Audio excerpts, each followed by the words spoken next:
Good evening. It's February the 25th, 2025, and we are the Hollister School District Board of Trustees and our interim superintendent, Kip Ward, and we are ready to begin this meeting. So I'll start with roll call. Here. Okay. Trustee Toasty, are you present? Here. Trustee Rios, here. Trustee Martinez, here. And Trustee Chris, here. And I am here, so we're all here, ready to begin. So are there any comments anywhere for public? No? Anything on the phone? Anything in the basket? No. No comments for closed session, so we'll close the public comment section. It is there for close. And we will convene to closed session at 5:01.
Good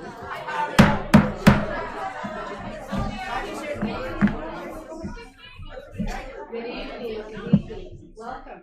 This is the board meeting of the Hollister School District. It is February the 25th, 2025. And we are calling the meeting back to order. Would everybody please stand for the flag salute?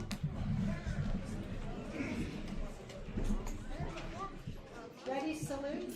I pledge allegiance to the flag of the United States of America and to the republic for which it stands, one nation, under God, indivisible, with liberty and justice for all.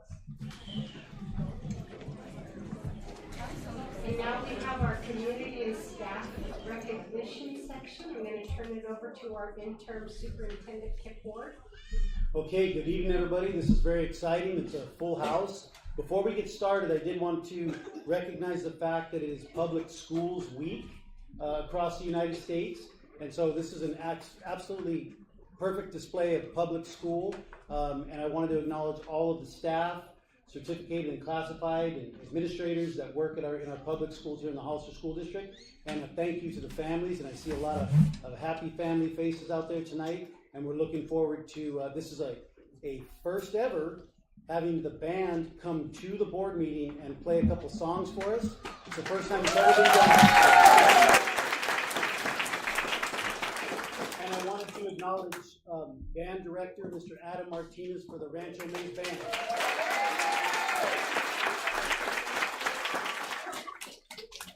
So take it away, sir. All right. Good evening, everyone. So this is the awesome award-winning Rancho Mays marching band. In fact, let's give them a hand.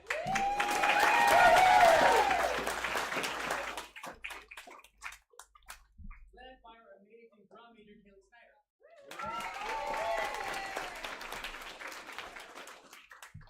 We're gonna take a few moments tonight and play some tunes for you guys. The first one's gonna be called Party.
Okay, next we're going to have community and staff recognition from Rancho San Justo, and we have Ms. Armstrong, and I think Mr. Brantner is here as well. So come on up and welcome your staff.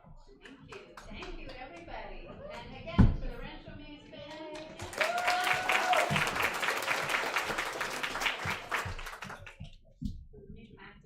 Oh, I'm sorry, Jan. I should have put that cord down. Brandon, where am I? Hey, tonight Rancho just has a few quick things to share with everybody and the board, of course. Thank you. We're so happy to be here. We want to first acknowledge our multi-language learners, and we are very proud that 24 of them and 21 of them may be with us. Then we're going to talk a little bit about the Rancho Pride, quick community schools update, and wrap it up. Pero ahora, la cosa que es más importante para nuestros estudiantes que puedan hablar en por lo menos 2 idiomas o a veces 3 idiomas. Y por eso estamos muy orgullosos de todos, muy orgullosos de todos. Para empezar, un hecho que es muy interesante es que tenemos estudiantes en nuestras casas que hablan 11 o 12 diferentes idiomas. So we have students at Rancho that at home speak 10 different home languages. We have Russian and Farsi and Arabic and French and Swedish and of course Español también. Pero es el primer año que tenemos estudiantes con 10 diferentes idiomas en su casa. And tonight we want to honor our students. Oh, it's all of us. Tonight tenemos honor los estudiantes que están reclassified. Y es muy importante porque ellos pueden tomar clases diferentes en el futuro. So, primera, aplauso para todos. Primero, también tenemos un poquito de regalos por todos. So, primero, Isaiah Alemán García.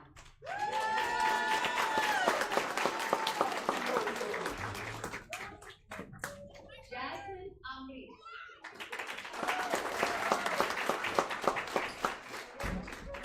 Diana Berlón.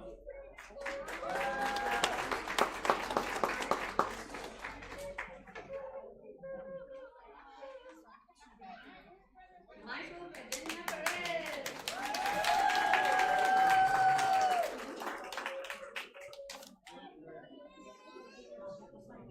Miguel Correos Esparza.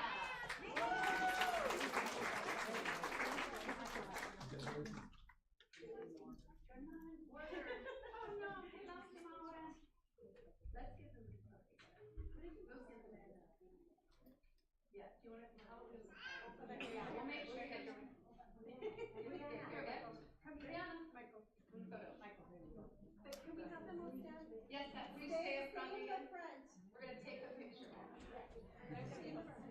Miguel.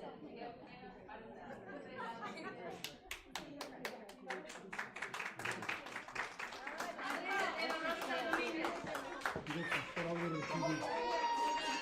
Jackson Delgado.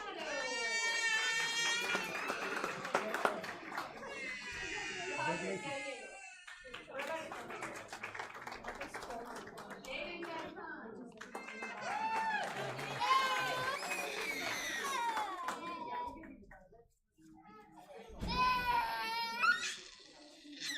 Antonio González Santiago. Maggie Hernandez.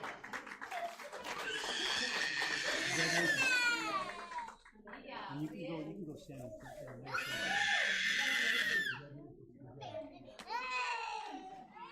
Daniel Casado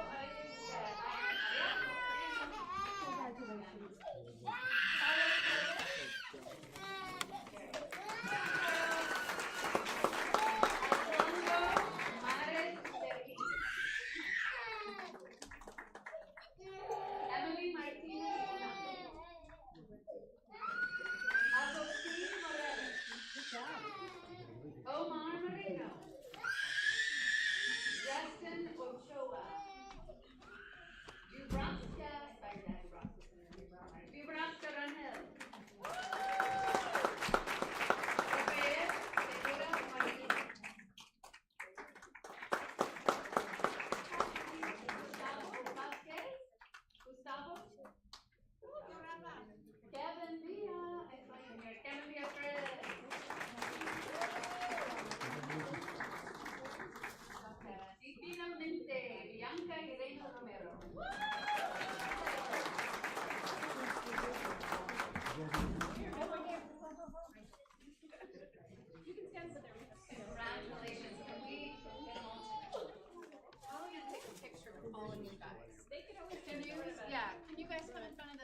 Good. So we have all of them out there. They are very nice, I promise. They're nice. We had our shot. Yes.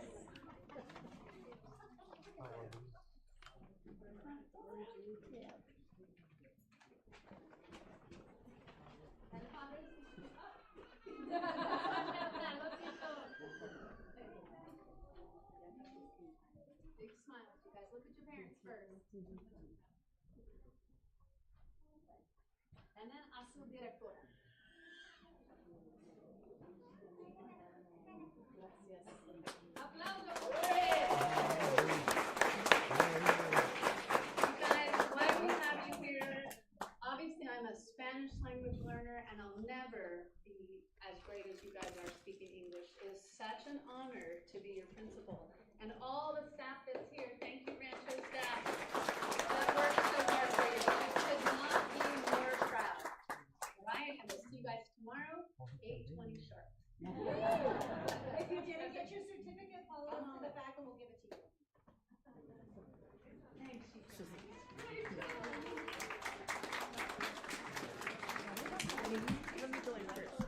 Yeah, and you want me to pull that cord? No, no, that's fine. I saw your picture in there, I said, Kevin's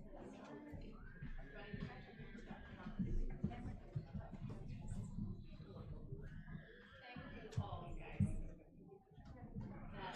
And just to fill you in a little bit, we've had a great year. Obviously, we've only got 14 weeks left, but nobody's counting. And we just want to share Broncos lead into our Bronco pride. It is the most important thing on our campus. And we say it to each other all the time, show your Bronco pride. And our students know it needs to be productive, to be respectful, to have integrity, to be determined, and finally to be engaged. And we say it all the time, and we award children for it, we acknowledge them for it. And so just one quick thing we've been doing is, even though it seems like kids are running around all the time, we have over 350 kids who've never been late to class.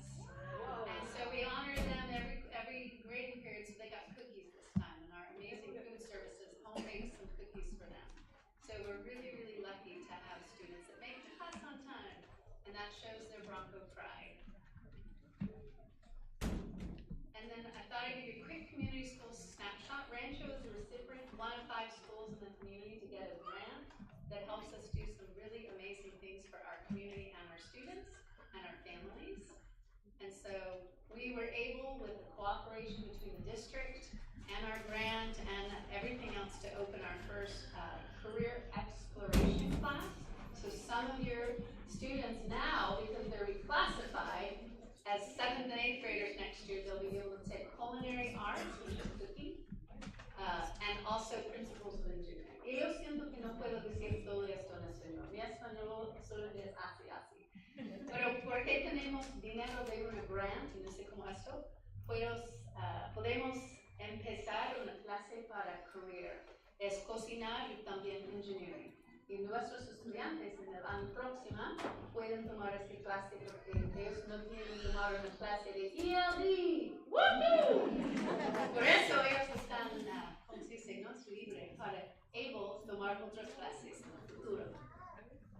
And so we've also used the money to send students on lots of field trips. And on the left is our classes that are taught by Catherine Johnson and Jennifer Cole, and they're moderate to severe. They've been able to go to Pumpkin Junction and Happy Hollow, and they're going to the Monterey Bay Aquarium. And they're just so excited to go. They do a whole lesson leading up to leaving. Then they'll be at the aquarium tomorrow, and I can't wait to hear their stories. And on the right, our band and color guard have been able to go to probably 4 competitions so far. A band person might tell us. And a fun fact, when they went to the Los Gatos Parade, they placed first over Fisher Middle School. And the principal of Fisher Middle School has to be my little sister. So that was a very fun phone call. So that's it. We just want to do a quick snapshot. I want to acknowledge all the staff that's here today with us. With teachers, and we have our community relations, and Mr. Brantner, and it is a complete team effort. So any questions, or just have a good night? But that's Rancho in a snapshot. So thank you.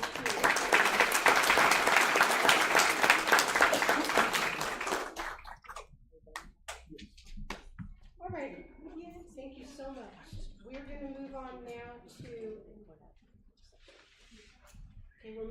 on to agenda item number 8, which is a closed session announcement. We have an announcement to make. In closed session, the board took action to non-reelect the following certificated employees for the 2025-2026 school year. That would be ID number 042593, ID number 042316, ID number 042660, ID number 042621. The board voted 5-0 to take this action of non-reelection of these employees. So that concludes agenda item number 8. We're moving on to number 9. Do I have a motion to approve the agenda? I will make a motion to approve the agenda. I'll second. Roll call vote. Trustee Toasty? Aye. Trustee Rios? Aye. Trustee Martinez? Aye. Trustee Gris? Aye. And I'm an aye as well. Motion passes. Moving on to item number 10, public comments. Do we have any public comments, clerk? Gris? We have one public comment. Rachel Dovzio. I'm not saying that correctly.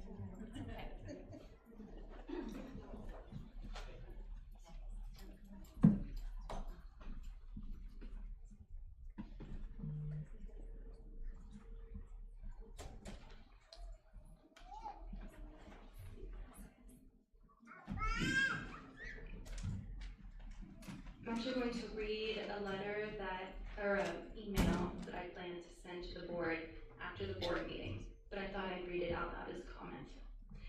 Dear board members and Interim Superintendent Ward, I want to express my sincere appreciation for your recent letter affirming the Hollister School District's commitment to protecting all students, regardless of immigration status.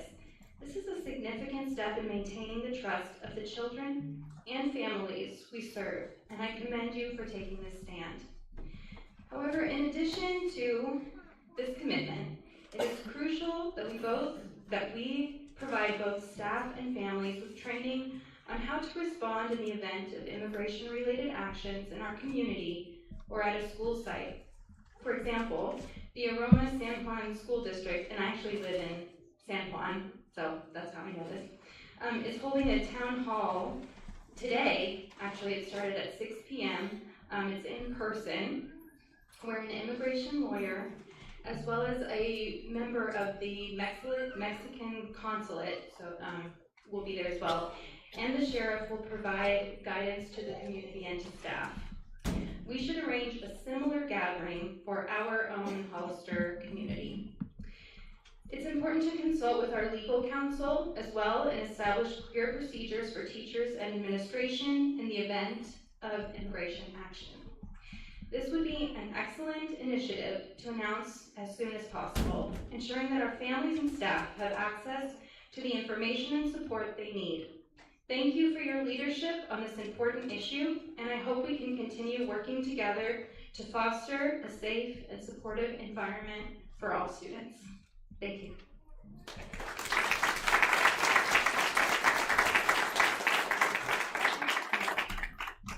There are no more public comments. That concludes our public comment section. We are now moving on to agenda item number 11. We have a public hearing, and Mr. Ward, So you go ahead and open the public hearing. I'm going to open the public hearing now. So this is a public hearing regarding Government Code 4217, which allows for the direct engagement of a qualified energy services company for design and build energy projects, where the energy efficiency improvements and renewable energy measures are funded from the savings that they will produce. Do we have the motion for this? No, there's no comment, then you just close the public hearing. No comment. Okay, we're going to close the public hearing. Then you hit the, Okay, hit the hammer. I'm getting good at the hammer. Okay, and closed. Okay, let's move on to our report section. Yeah, we'll do that. We're gonna do that later in the meeting. Yeah. Okay, you guys have to bear with me, I'm brand new at being personally. You're doing a great job. Okay. Okay, so do we have any reports, Mr. Ward? No, just go on, you can go on to the. Okay, no reports? Okay, we're gonna move on to consent items. Do I have a motion to approve the consent items, agenda item 13A through G? I'll make a motion to approve consent items A through G. I'll second that. Okay, roll call vote, trustee Toasty? Aye. Trustee Rios? Aye. Trustee Martinez? Aye. Trustee Grist? Aye. And I'm an aye as well. Motion carries. And now we're gonna move on to agenda item 14, which would be the approval of the board meeting minutes, January 28th, 2025. Do I have a motion for that? I make a motion that we approve the board meeting minutes from January 20th. I'm sorry, I moved this too. I make a motion that we approve the board meeting minutes, from January 28th, 2025. If you have a second. I'll second. Okay, roll call vote, trustee Toasty? Aye. Trustee Rios? Aye. Trustee Martinez? Aye. Trustee Grist? Aye. And I'm an aye as well, motion carries. We're moving on now to agenda item 15, and which are our discussion and action items. The first is A, which is discussion and action of board policy and administrative regulation updates. Ms. Wilson? Thank you. So the first two that we have here, you'll notice that the policy guide sheet is a little different than what you normally see. Typically, the board has chosen to waive the second reading, but there were questions having to do with these first two board items. So this is a second reading for those two items. The first one having to do with district-sponsored social media, and Holly, Dr. Myers is going to help me with the responses to any of your questions on these first two. So social media, and then the sex discrimination and sex-based harassment and how it's being instructed in schools. Okay, so there were questions around the social media, and so we investigated, and there are Hollister school district accounts that are linked to the social media, and not all schools have a platform. It would only be with Facebook or Meta, and it is controlled by an employee there. So I think that may answer the questions that you had at the last meeting. Okay. And then regarding ABAR 5145.7, sex discrimination and sex-based harassment, that is included in a middle school health curriculum. It is California compliant, and so what is necessary to be educated or taught is included in that. I think it's Goodwill. HEART is the curriculum that we use, and that is taught in science class for the middle schools. So I know I have some questions about this last one. So that, so that curriculum that takes care of teaching our students what sex-based harassment is and isn't, and the no-nos of it. Right, yes, this is the state approved, we adopted a state approved publisher. Okay. Yeah. Thank you. Any other questions? So the balance of these, as you know, I tend to try and group them together in topics that make sense and are related. So they are all from CSBA. For the months of July and September, their quarterly updates, I am so happy to let you know that we are done with July's updates. We now go to September and December, although several of the ones that you've seen for the last several meetings have been scattered amongst them. The only one of particular note is at our last meeting, we had updated board policy number 414571, Title IX, Sex Discrimination, Sex-Based Harassment Complaint Procedures, because the California, or the Federal Education had updated its regulations based on the 2024 rollout of those. And right after that board meeting, a case came through to a district court which nullified the 2024 rules and required us to roll back to the 2020 rules.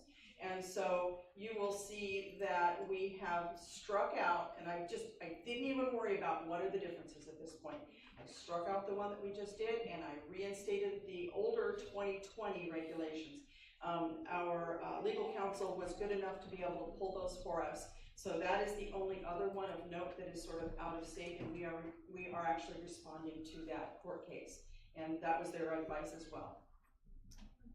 So can we ask questions about other, at this point in time? Of course, of course. I'm looking at administration, regulations, community relations.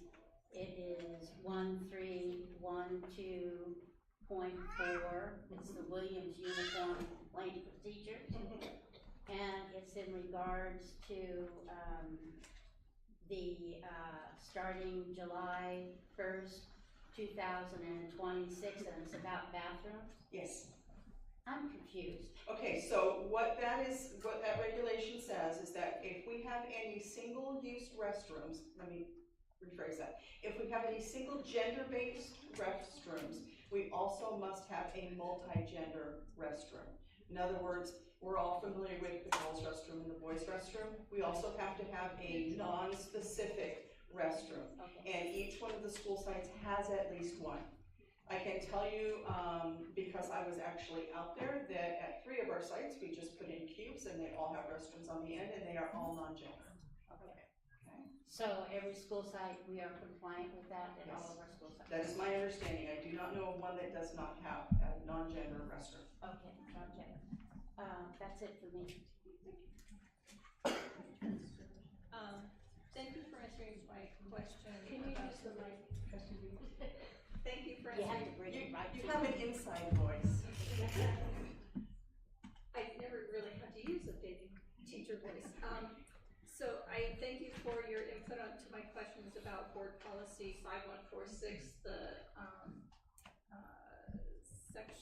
sex-based. 5146, married and pregnant. Oh, married. Yes, I'm sorry. Married and pregnant and parenting students. What I don't understand is if there are so many parameters to being compliant with that, should we have a student who is pregnant, which we can have? Yes, we can. We have had. If we don't have those pieces in place, why not, or why are we having this regulation? So the regulation is required. Yeah. Things like the independent study, the child development instruction, and those kinds of things. So the regulation requires that we address the needs of married, parenting, and pregnant and parenting teens. It is rare, although it does happen in our grade span to have that. We have some things that are sort of in place and we know what we would do, and we have other things that we'll have to address whenever that happens. And because this is a rarity in our grade span, I think that administration would all pull together. We have social emotional counselors, we have principals who are well aware of the things that they need to do, and if not, they know where to call. We have nurses on staff. We would bring a team together the way we would with any other special needs student, whatever that special need is, and we would address those as it came along. And then we would have this guidance because it's already in place. We don't put it in place already and have a network already done because of its rarity. The high school, I can tell you, is ready to go anytime. They don't need to warm up, they are already in place because it is, if it's going to happen, it tends to be more frequent in that grade span. Okay.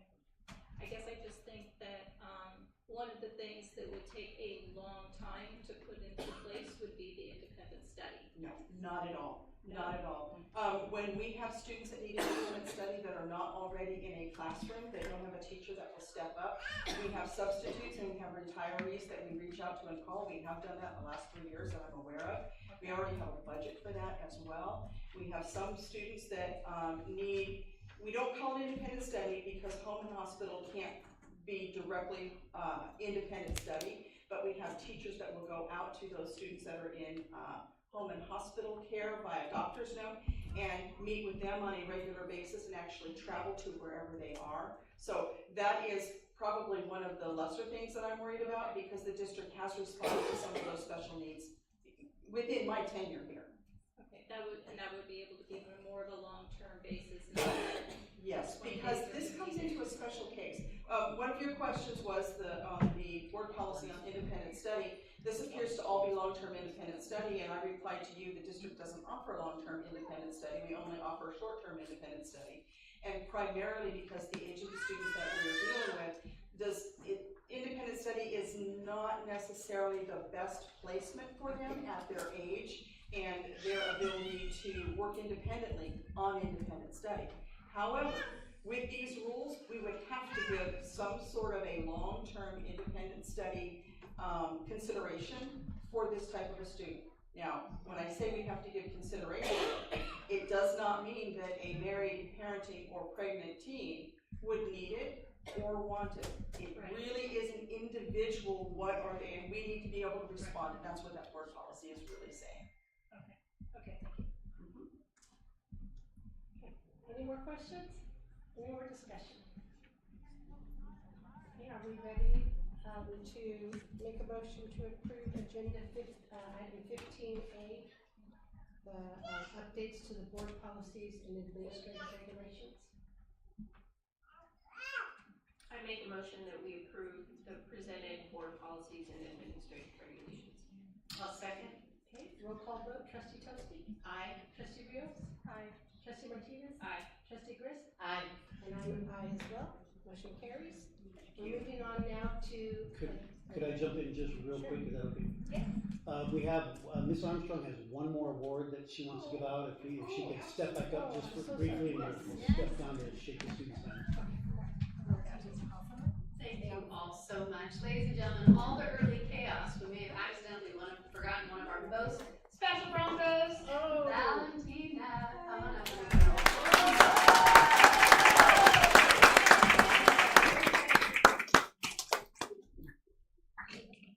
Sweetheart, will you please step up and shake your hands too? And Mom and Dad, congratulations.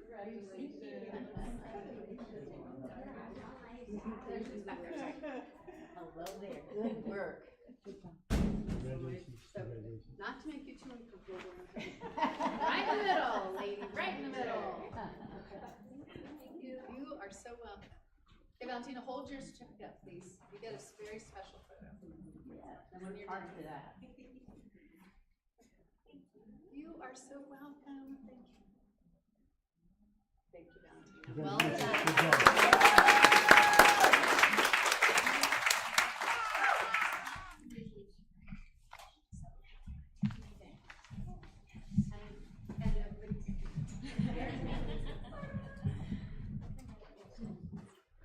Please interrupt me anytime for students.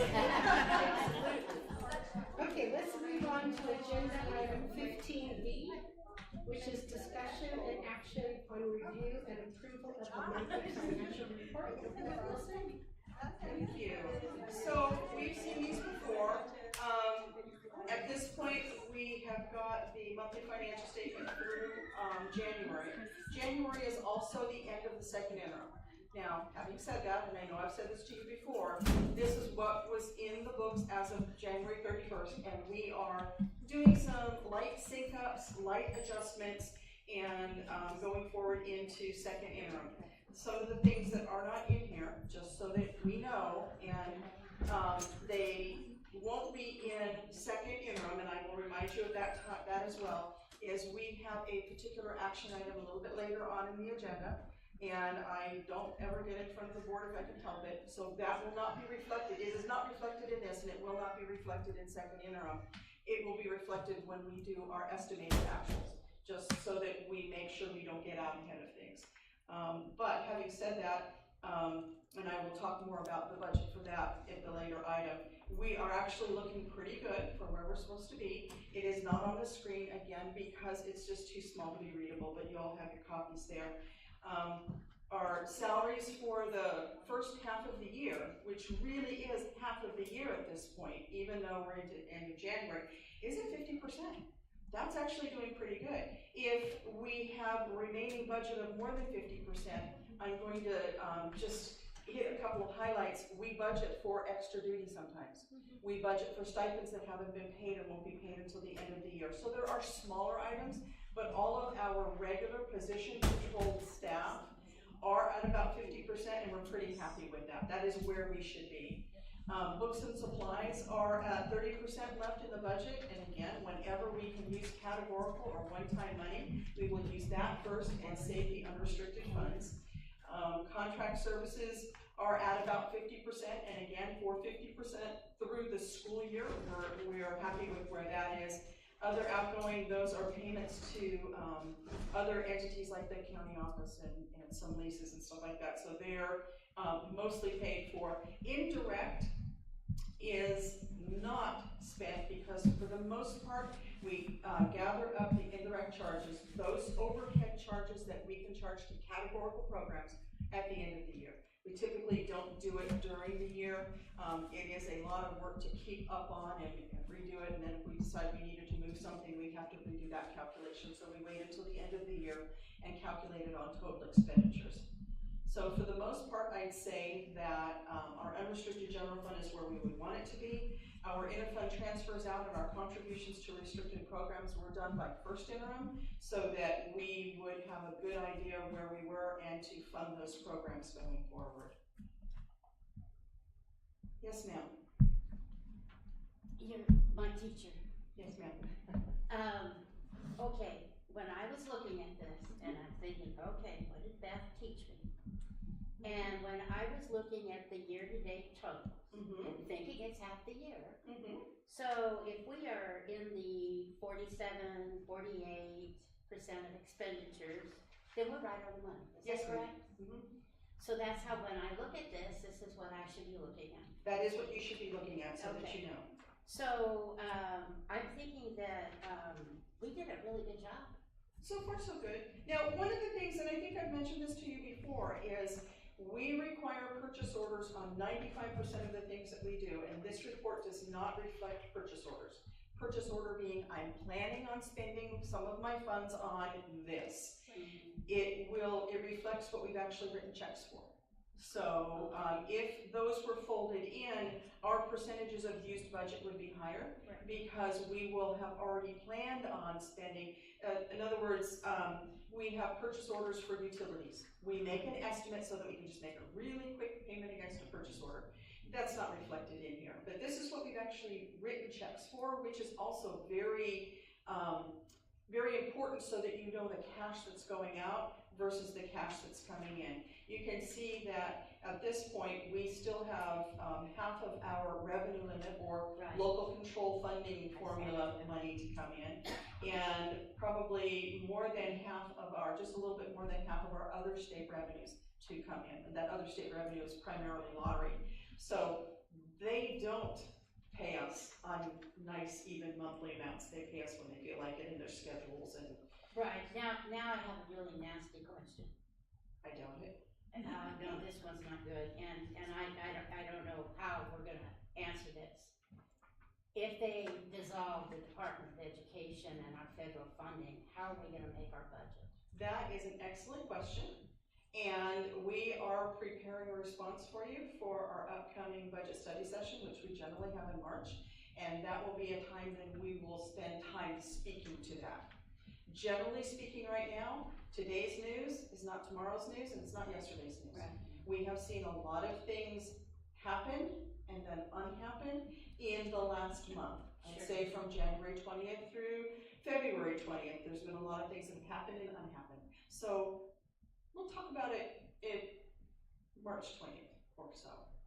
My only concern is, you know, we have the March 15th deadline, right? And with those types of commitments, right? That's a concern. It is a concern and it should be a concern, and I'm glad that you're concerned about it, and I hope that the public hears that you're concerned about it, okay? And I say that because I want them to have confidence in this board, and I want this board to have confidence in this team that you have here, because this team that you have here spent almost 45 minutes today talking about what is Plan B. All right, now I'm not in the position to talk to you about it, and this really isn't the place for it.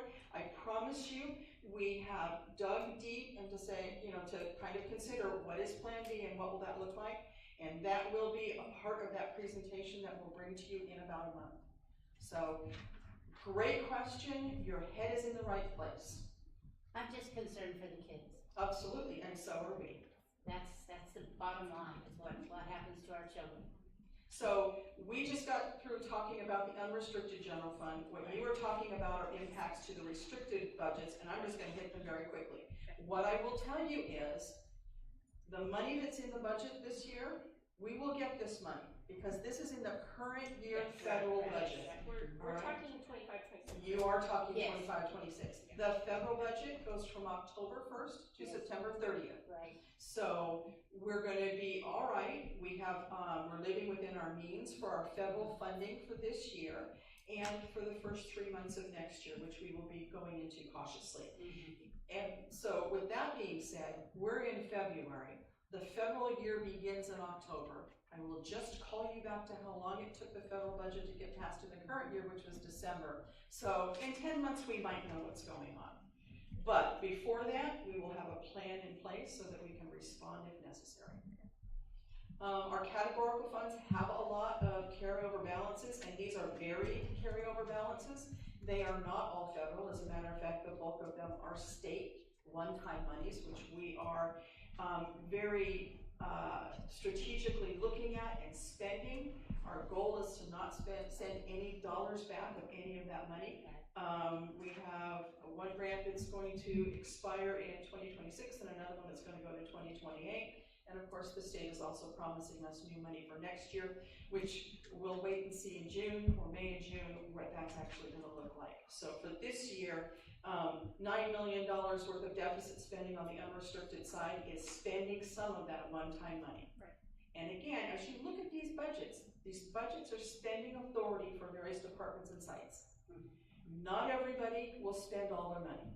So there will be some money, categorical or unrestricted, that will go unspent, but we provide for budgets based on historical trends and where we think we're going to go, and if we can save money or transfer expenditures over to a categorical or a one-time money and relieve the pressure off of the unrestricted so that we are in a better position to deal with what may be coming next year, we will do that. Have you started to have conversations with site administrators about what may or may not happen? No, we just started talking about it today. Okay. We talked about it today in cabinet. We'll talk about it a couple more times in cabinet. We'll talk to the board. Once we've talked to the board and we get the input from the board on what we think we can do and what we can't do and what we're hearing and what we're not hearing, then we'll talk to site administrators, because to talk to them about it now is premature because we're still figuring it out. But the reason I say that is because site councils should be, before they leave for the year, there should be a conversation with site councils about what may or may not happen. Well, I don't disagree with you. I think the cycle that we use on school site councils, and as we're putting together the SIPSAs, actually has a school site council that's newly elected in the year, address that budget for the year, not the school site council that is in place right now addressing the budget for the coming year. I believe that's our cycle, so I wouldn't want to stir up things too much with too little information. Right. Plus, I believe we'll get some guidance from CDE. Absolutely, absolutely. I fully expect that. Yeah. Okay. Any other questions on the monthly financial report? Thank you for everything. You're welcome. Look for us again in March and we'll give you our second income. Okay, can I have a I make a motion motion that we approve the monthly fiscal report, financial report. I will second that. roll call vote? Trustee Tosti? Aye. Trustee Rios? Aye. Trustee Martinez? Aye. Trustee Chris? Aye. And I'm an aye as well. Moving on now to agenda item 15C, discussion and approval of mid-year update to the local control accountability plan and the local control funding formula budget overview for parents. Dr. Myers? Good evening. Hello, I'm so excited to be here. What's that? I'm behind you all the way. Okay, thank you. All right. We're going to talk about the Hollister School District mid-year LCAP report. This is our obligation to report out publicly the progress that we've made for our local control and accountability plan. As you know, we have been collecting feedback, doing trustee area community board outreach meetings. We've completed all of the trustee areas, and so that feedback then will contribute to the development of the LCAP. So this report is from the LCAP that was adopted in June, and how we're doing so far. Let's get started. Thank you.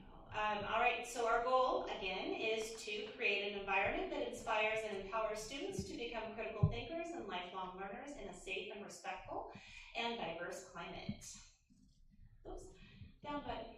All right, so here's a little information for the public if they were curious why we do a mid-year review on the LCAP.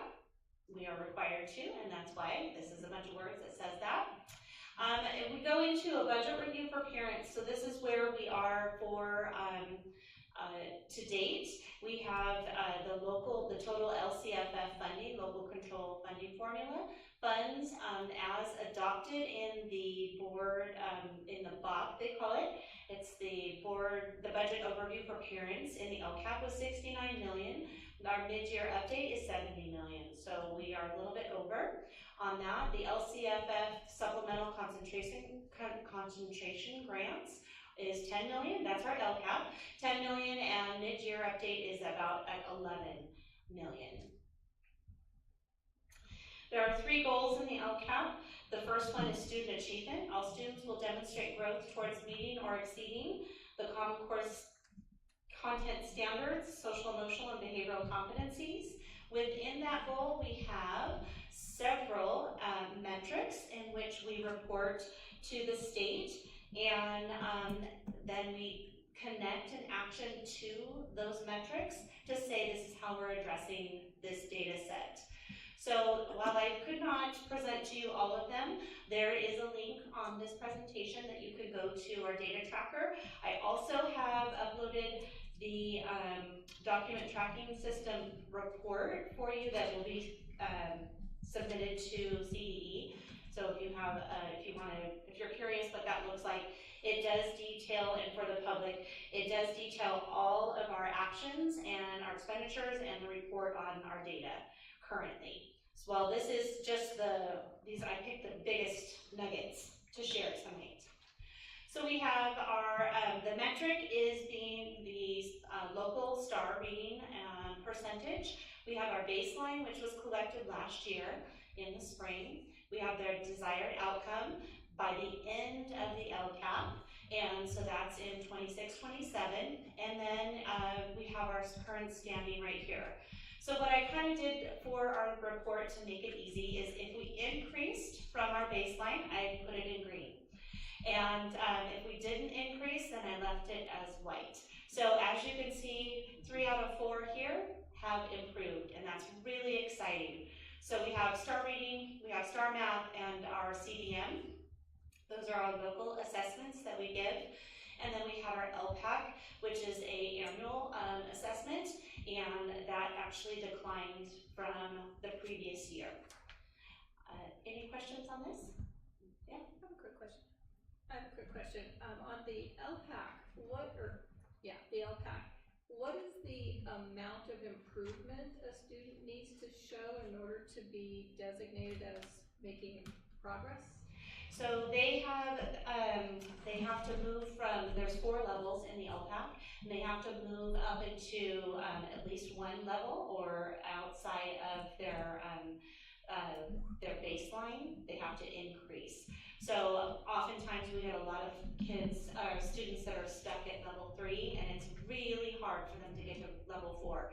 So they go really fast to 3, and then they kind of get stuck, and then we push to get them up 4, and that's what Jennifer Miller has been doing with our new reclassification and data tracker and communication. And I'm sure, people cringe when they see her email because she's constant communication, this kid, how can we support? She's been going out and doing staff meetings on ELD. She's looking at currently a new ELD program. So all those things considered, it is how they move up on their levels in the LPAC. And if you may remember, the board may remember last year, there was a big push and a big improvement. And it was really, for her, she had attested that it was simply the students' awareness that, this is what happens when you take this test.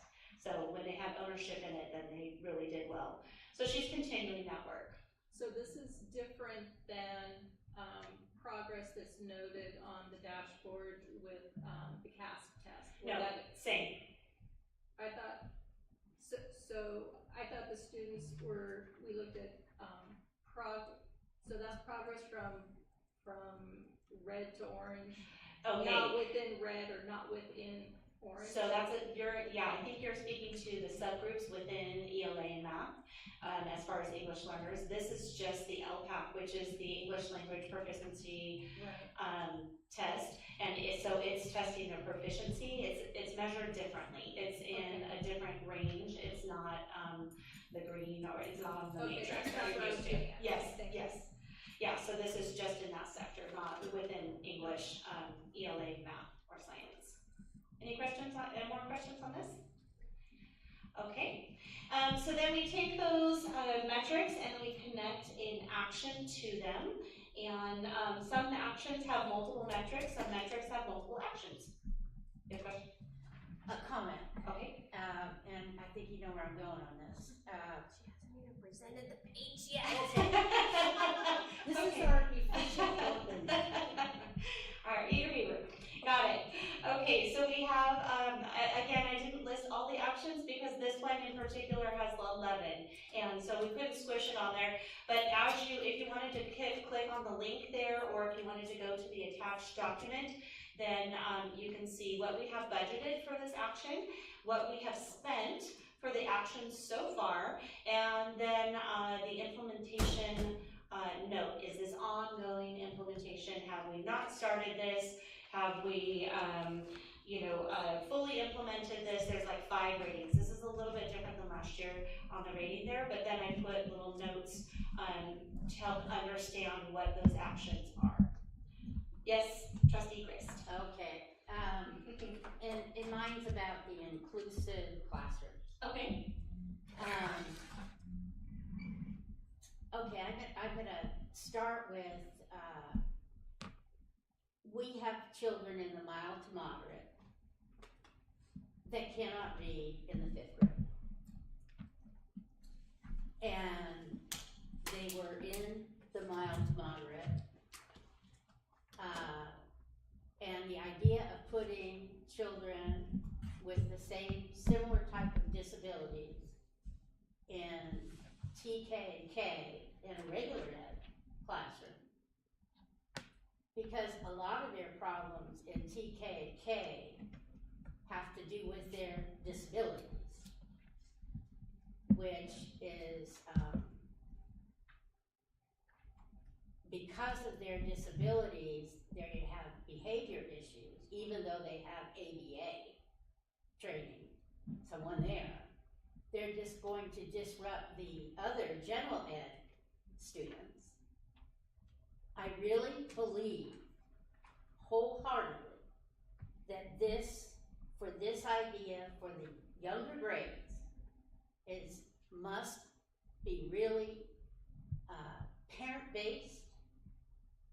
We have to consider the general ed students, and we cannot take away from their education because of the behavioral needs of our special needs students, because they have not yet had the training that they need to be able to perform in a general ed classroom.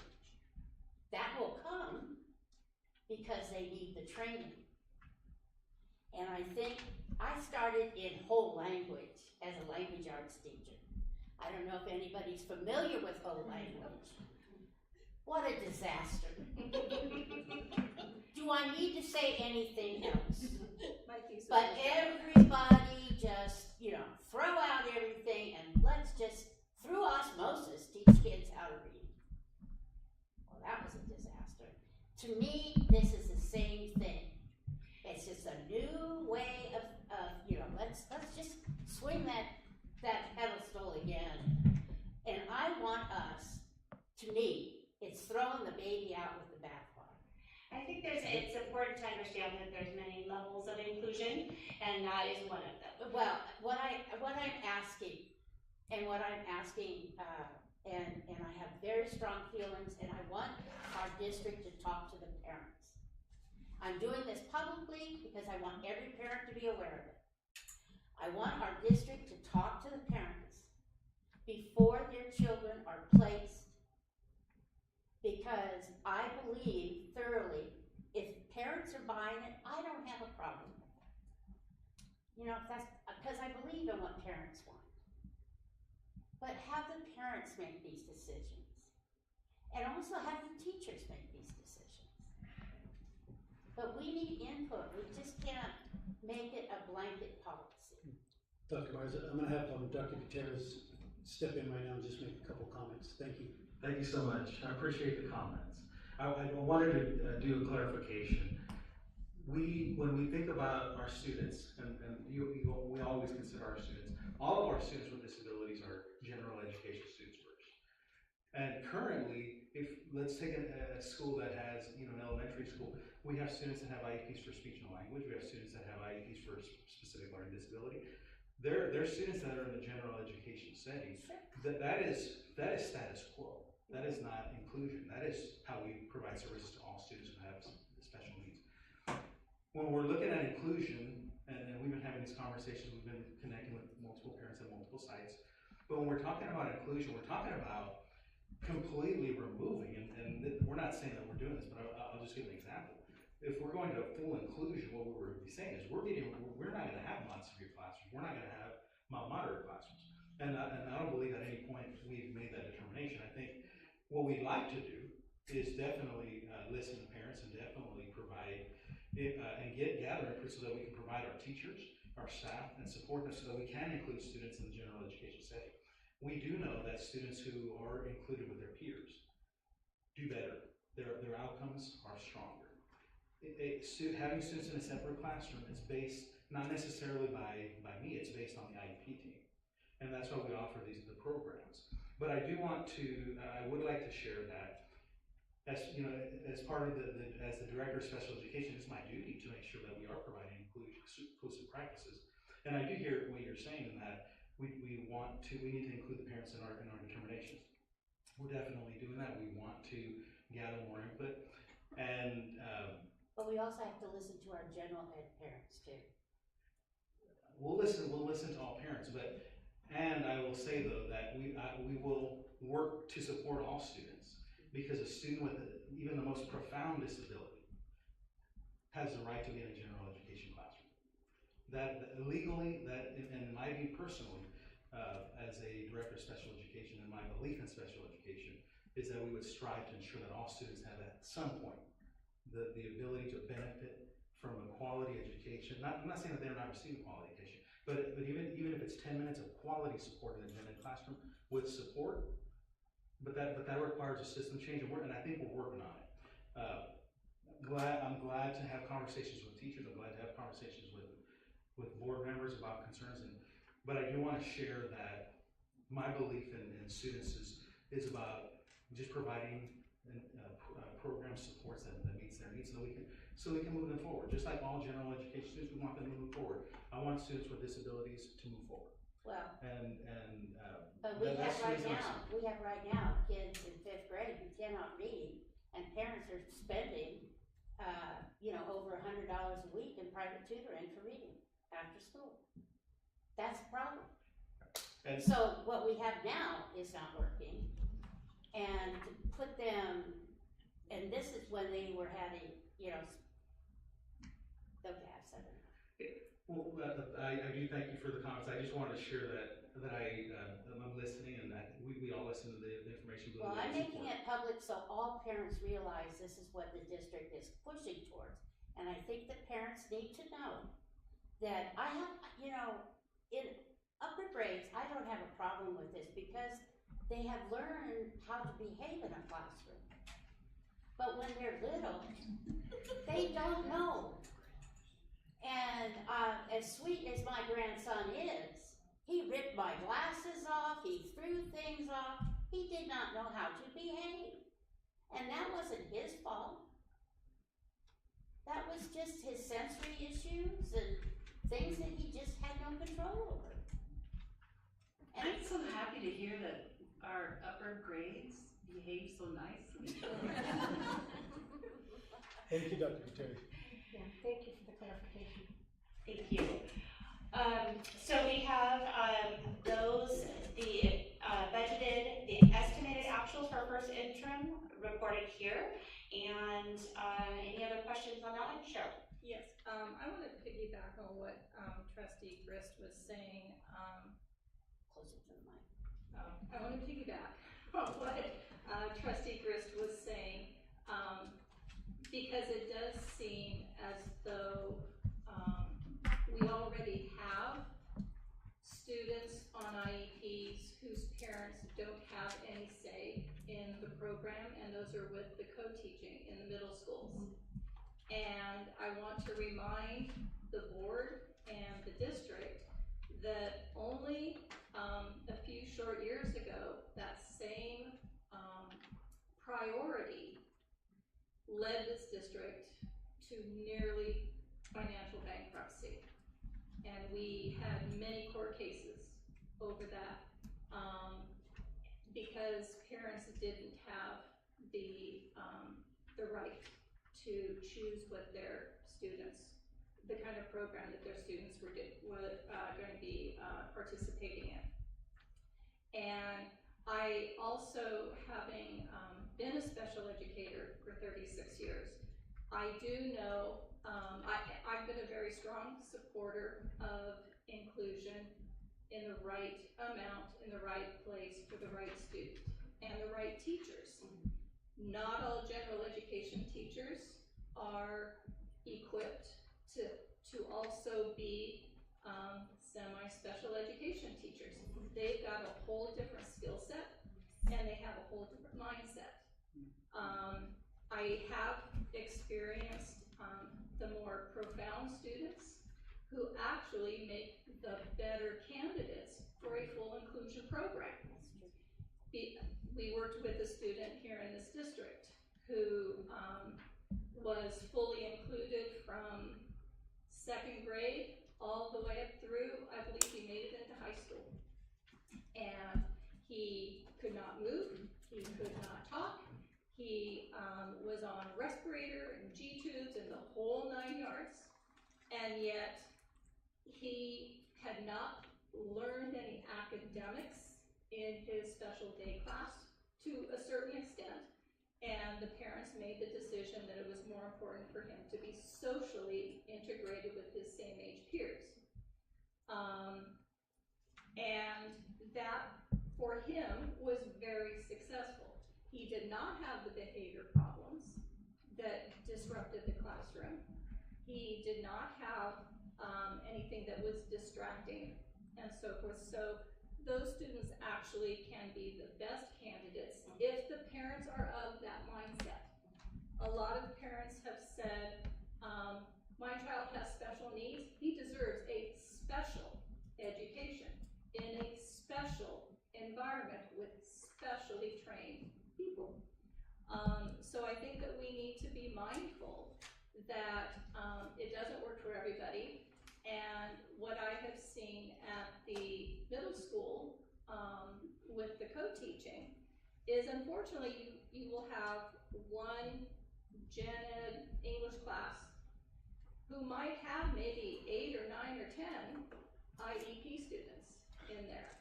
And that is just way too many kids for a single classroom. And with those, a good percentage of them have some mighty outlandish behaviors. They've also have so much school failure, they have a sense of learned helplessness. But I want to also talk to the idea of your action items for the inclusive classrooms, and you list there a program specialist. Now that is a special education teacher.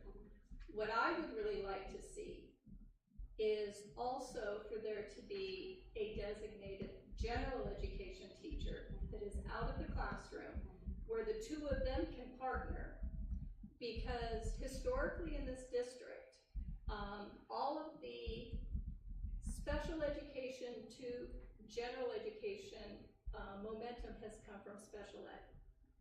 And the gen ed teachers are blindsided in a number of cases.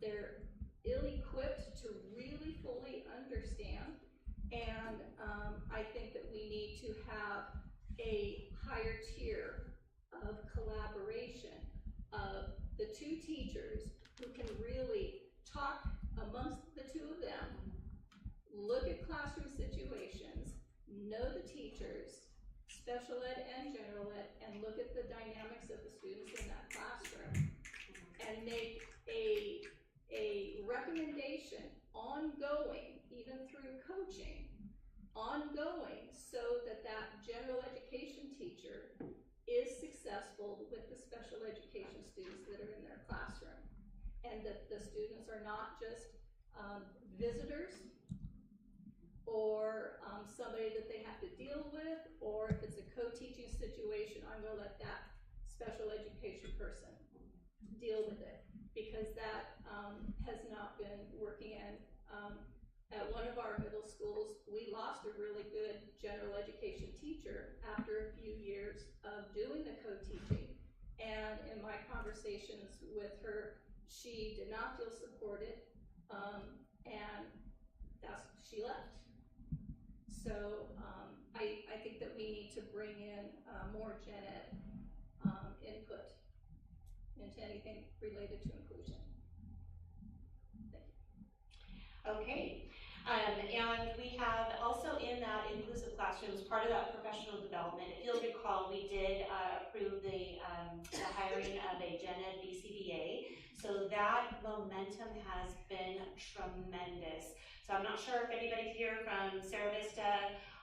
She is supporting Sarah Vista and HGLA, Rancho Santana, and really building the teacher's tier 1 response to behavior.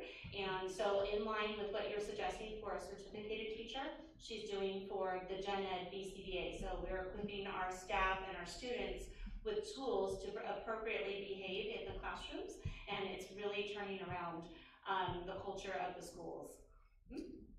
My grandson had ABA training 5 days a week, 3 hours a day, from the time he was 27 months until he got kicked out last year at 4th grade.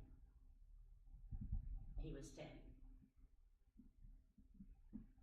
So it takes a long time.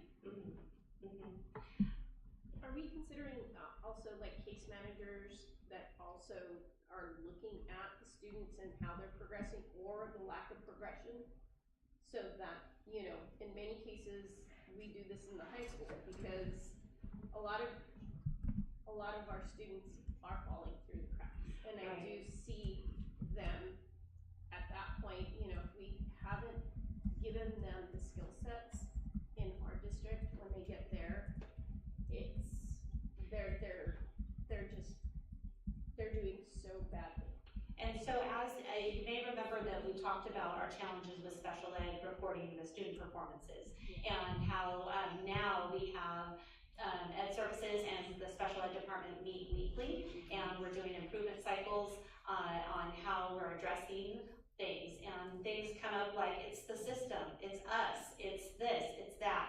And so those are really the things, the conversations I've never heard in this district before. Absolutely. And so the fact that there's a calendar event where we have a team that's so big it doesn't fit in that portable over there, we should order lunch in because we're still going. I think that is really where we are breaking momentum. It does take a long time. We're changing a system. And so I think if there's the patience, we all are advising onto the right directions. We're looking at our research and we're collecting information from our stakeholders and parents and whatnot, then we can change this, we can turn this boat around. And we're already seeing some good outcomes, some good plans, so we have our action items and our to-do lists right away. See, I agree 100%. I am so happy with what has been happening. This just kind of scares me. Yeah. That we're going too fast. Yeah, and I think it is, it's the understanding of what is this, what does this entail, and exactly perceptions. I 100% am so happy with what has been happening. Yeah. And it's nothing but positive. And I see that, and I just am just so happy that our district is taking these steps. But I don't want us to go too fast. Absolutely, noted. So let's go ahead and move on to goal 2. And this is staff success. Well, staff success equates to all students having equitable access to a learning environment that is responsive to their academic, social, emotional, and behavioral learning needs. We have the metrics for goal 2. Goal 2 and 3 are really short, so we've packed everything because we're all about students, right?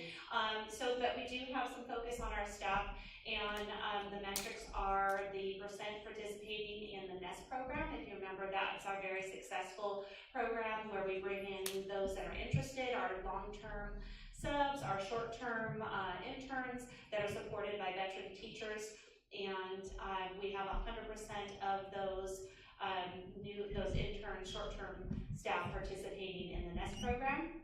We also have the percent of fully credentialed teachers, so we hope that those people participating in NEST will then become fully credentialed. And if you remember from last year, we had about 80% interested in staying. So that's our pipeline for teacher sustainability. I'm really excited about that. They come to our district, our veteran teachers are amazing. They wrap their arms around them, they lift them up, and they help us grow a source from staff. So our goal for this is our actions, that are included here are instructional development, instructional support, and teacher recruitment and retention. You see the budgeted amounts there, and then the estimated actuals so far on those. They're all ongoing implementation. We've started them, we're going, we look, we do the plan, do, study, act cycle. So we take a look, is it working? Do we have to change anything? And what is it that we have to change? And then how do we continue on? So you see the sample activities that are there in goal 2. Any questions? Alrighty. Then we go on to goal 3, parent support and engagement. This is rich and meaningful partnerships will be developed and maintained between caregiver and educational partners. So we have our metrics here include the participation of parent and family needs assessment survey. We had a baseline of 31%. I almost fell out of my chair when I saw that last year. That was so great. We would hope that half of our parents would participate to date. Now, we've sent this out multiple times. To date, we only had 17%. So we're looking at that, how we can engage. 17% is still higher than any other Healthy Kids survey we've ever got back in history since I've been doing the LCAP. So we're working on that because we want to get that input. Then you have the percent of parents that would recommend Hollister School District. This is my favorite question. To others, and 71% is our baseline. Our desired outcome is 95%, and we have 73. So we did increase there that they would recommend Hollister School District. We also had a metric of percent of contactable families. We want to make sure that's really high. We hover right around 99%. When I looked in Parent Square, it was like a sum of 100 and some parents that we are not able to contact. And so I know that that is an auto sent out. Can we reach you? It could be new people that we haven't signed up yet, those things. So we do focus on that because it's really important. That's our main source of communication. And then we go into the actions for goal 3. We have our family support, our parent communication, and our parent engagement and education. with the budgeted expenditures and the estimated our actuals there. And our family support is partially implemented simply because we have, this is really where we want to make sure, where are we going with this and what our parents need. We have not yet had the liaisons at the community schools for a full year yet, or close to it, almost to a full year. They're really diving deep into hosting an event at each of their schools every month. They're understanding their parents better. So this is why partially implemented, because there's still more to do with the liaisons and understanding what they need, what our parents and families need. Then we have the parent communication, of course, that's the parent square, and then our parent engagement and education. So this would be district support for our district liaison and her activities that she does. Any questions on goal 3? Okay, so in closing, we are proud of the growth in STAR reading proficiency. We, when we look at our data, that if you look at, I didn't include everything again, but if you look at the details, we had, we doubled the percent of students proficient, or the foster youth, doubling the percent of students proficient in STAR math, and then we had 100% of our foster youth had a 3.0 or better GPA. Wow. Can you believe that? I was like, check the facts again, Stacy. But sure enough, they all have a 3.0 or better, which is amazing. We have a continued zero expulsion rate, which is awesome. We have placement of parent liaisons at every single community school site. We have an increase in average daily attendance, and again, my favorite, 73% of families would recommend Hollister to a friend or family.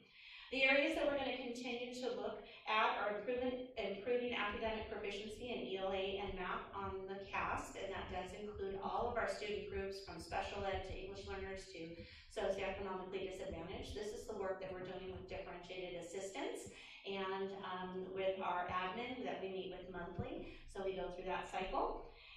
Supporting a lower suspension rate. This is, we're increasing our communication with Hollister High School and how we might align, because our students tend to go there and have a little bit of a shock with, grading and discipline and that sort of thing. So we need to kind of smooth that out for them.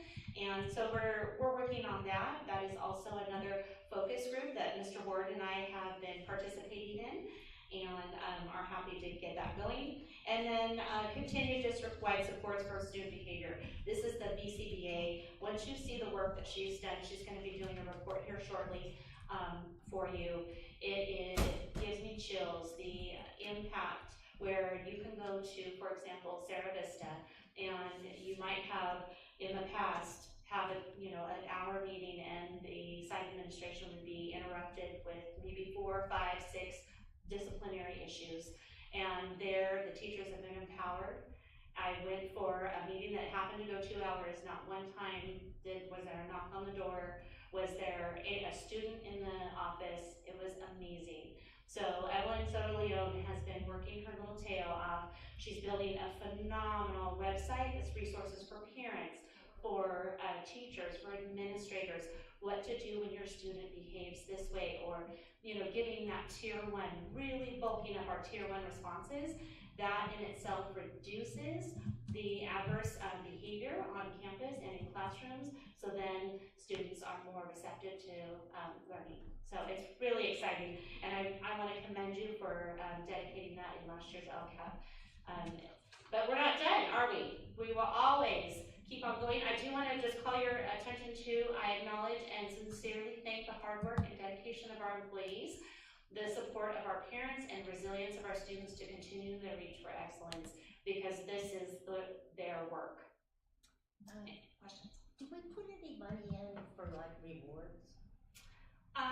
We, at the district level? No, in our LCAP, did we put money in for rewards and for incentives? Right, incentives at the district level. So the school sites do their incentives.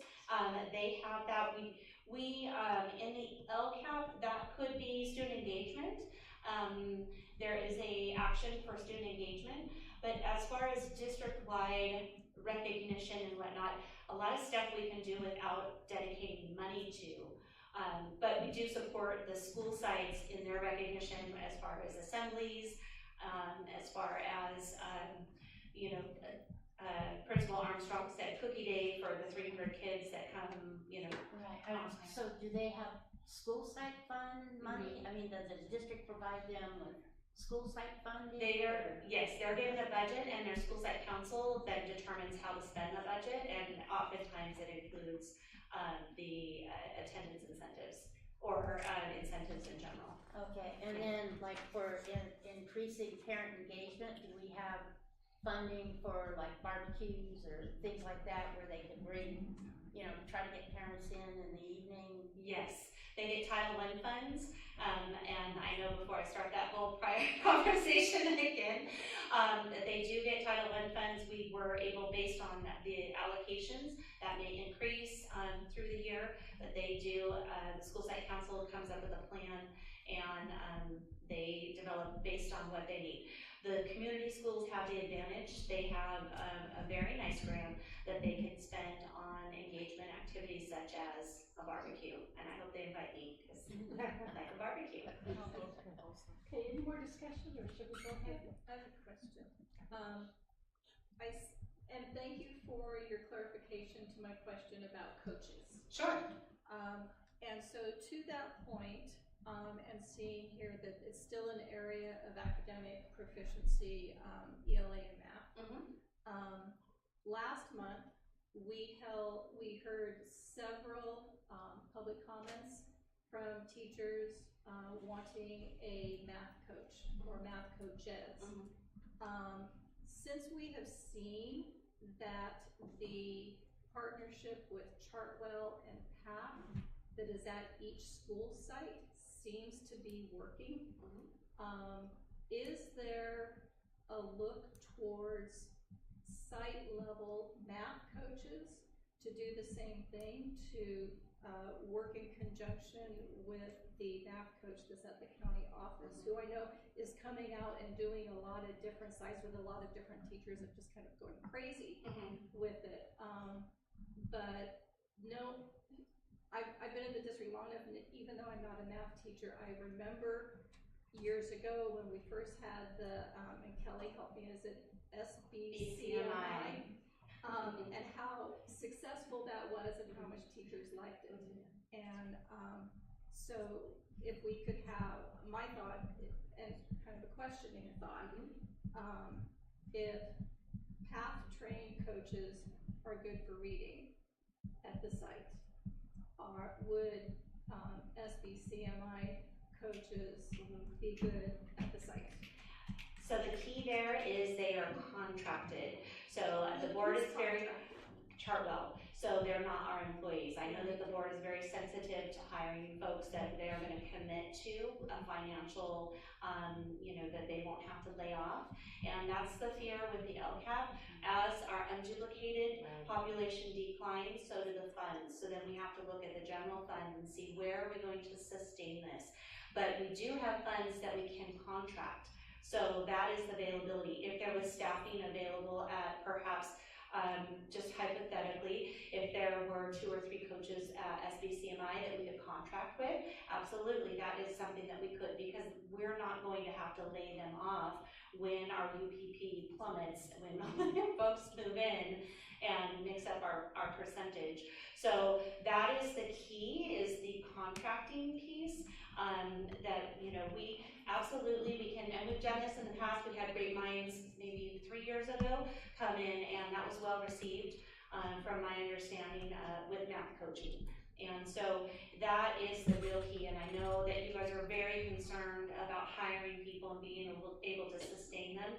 So if that's a consideration. We're meeting with, we meet with the high school, partnership with them for math, as you may know, and as the systems work, and then we have math is our focus with ed services and special ed. We have a math focus. We also have a math focus at differentiated assistance. So we're going through a process where we're identifying what are the needs, and then we, as a collective group, and at differentiated assistance, we have certificated, classified administrators, we have district office staff, we have a nice variety, we have special ed teachers there. a nice variety to influence those decisions that we make collectively, because it's certainly not coming from me. I'm not making the decision my own self. And so coaching may come up, and we can address it that way. So I think that's where we want to make sure we protect the board's interest, and also our financial. There you go, and also our financial, and see, this is teamwork right here, because she felt me behind her. This is a point where I have to come up and say our money is finite. And, I'm sorry, Dr. Myers is currently going around and presenting the LCAP plan as we prepare to make our LCAP presentation to you in June. The plan is a 3-year plan. It can be modified, but it generally should not be turned upside down and started all over again. We're taking input from all of those meetings. We are also taking notes and taking input from what you're saying. Having said that, our current year LCAP plan spends more money than we're actually bringing in. Now, if you can remember back to our budget adoption, we had money that had been accumulating in the LCAP, and our unduplicated pupil count going down and coming back up, and so we are spending some of that LCAP reserve in order to maintain the level of service that we have decided is important to our staff and our students. Every decision we make needs to be balanced with, if we add, what are we going to remove? If this is important, what is it more important than? And I keep using that question, but that's where we decide what we might eliminate from that. And if we're going to eliminate it, are we going to eliminate it from the district, or are we just going to eliminate it from that budget? And if not from the district, then how are we going to fund it? So I want to take all of this good information and all of your fantastic input as we give you the mid-year LCAP, and sort of temper it with, and we have to make sure that we live within our means. We will not be able, as we go into next year's LCAP, to deficit spend or spend more than we're bringing in at the level we are right now. But we are expecting our unduplicated pupil count on its 3-year average to increase, which would give us more money. Not phenomenal amount of more money, but more money. And then there are, will the kids show up? And if the kids show up, will they be unduplicated or not? So there's a lot of variables that we have out there. So I don't want you to think when we bring you the LCAP in June and something isn't necessarily in there at the level you were expecting, that we're not listening to you, because we are listening to you. It's just the balancing of everything else that is in there. I think I would like to compliment both of you, especially Dr. Myers, for everything that you have put in regards to all these different programs. I know how hard you have worked to make this happen, and our children are the beneficiaries of all of this due diligence that you have done. And with the help of Mrs. Wilson and getting all the money the right place, I said it yesterday at an LCAP meeting at RSS, we did not make any layoffs. And we didn't make any layoffs because of our administration and our cabinet making sure that these monies are where they're supposed to be. And we're staying within our means and still able to give, not much, but a little bit of a increase. And, I would be, we have lived within our means, and we're still giving programs to our children. And we're still financing music and art and letting our children to be creative. And those are important things that we have been able to do, and we haven't taken away from them. We still have sports. I mean, these are things that children need. And it's because of you ladies and our superintendents and our wonderful staff that we have that this has happened. And that cannot be forgotten. And sometimes we ask these crazy questions, and but we have to, because that's what makes us better. And I just can't thank you guys, and I know I'm speaking for all of us here, that we can't thank you enough for everything that you do here, because it is phenomenal. Thank you. I'd like to thank Dr. Myers for going round again this year to Yes. LCAP, and it was different this year. It was better. It was better because of the grouping I ended up going to 8 last year. Yeah, me too. outreaches. Yeah, I took Lisa's, remember? And that was extreme. Last year, we had a lot more parents coming. This year, not so much, so I was happy that we, grouped them together. And I took it as looking out there that we didn't have as many complaints. Usually when parents have a need, they will come and they'll complain to us. That's how we know. So there wasn't this year. So I'm assuming because of the non-complaints that they are happier. So that's what I take from it. And the LCAPs are great. Thank you for doing them. Okay, on agenda item 15C, do I have a motion to approve the mid-year update to the LCAP and the BOP? I make a motion that we approve the mid-year LCAP and the BOP. I make a motion, sorry, that we approve the mid-year LCAP and the BOP. Thank you, in a second. Second. Okay, roll call vote, trustee Tosti? Aye. Trustee Rios? Aye. Trustee Martinez? Aye. Trustee Griss? Aye. And I'm an aye. Moving on to agenda item 15D, consideration and action on approval of AB 1200, public disclosure of collective bargaining agreement with the Hollister Elementary School Teachers Association. Thank you. I would first like to thank Rachel DiMezio as the negotiations chair for HESTA, and Ethan as the president for both being here tonight and supporting this item. We heard today that they voted to ratify it, so we're really excited, and we're bringing it to you tonight so that you can ratify it. Part of that negotiations process and collective bargaining agreement process is that any time that we come to an agreement that involves any kind of monetary issues, that we need to do a financial disclosure on it, and that's what the AB 1200 is. And so on the first page, you can see our estimates of what it's going to cost for the increases to the salary schedule and to other compensation, the benefits that are associated with that, and then the calculation that is done comes down to the number of FTE that will be affected by this, and then an average amount of an increase. Now that's not really what people are going to get. People are going to get the 1.5% increase on the salary schedule for wherever their placement is. Some are a little higher and some are a little lower. The revised salary schedules are attached in this agenda item so that you can see what they are.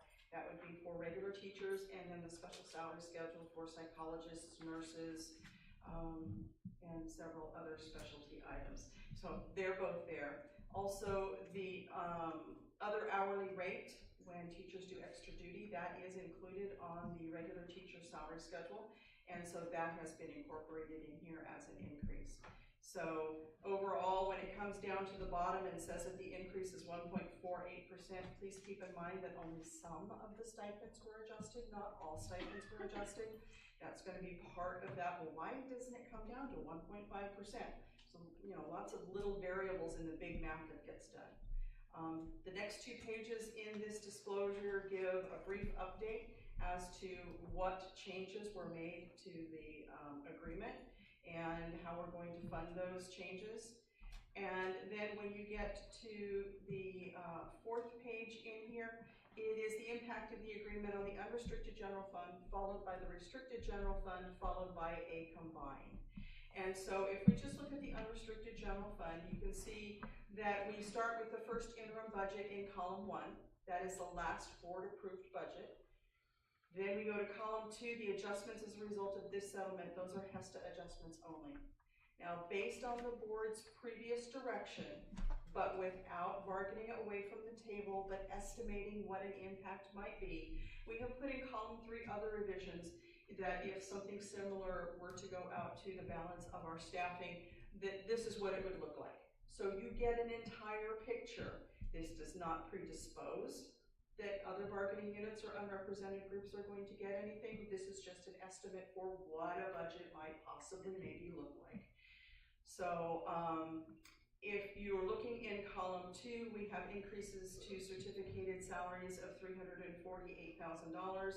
and benefits of $80,000, and then reductions in services and other operating. At this point, and I haven't completed the second interim, I think that with that spending authority that's out there that has not been used, we can probably reduce several budgets.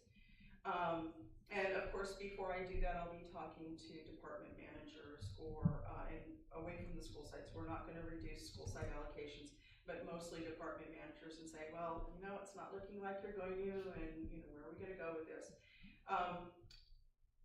Resulting in also additional contributions to special ed.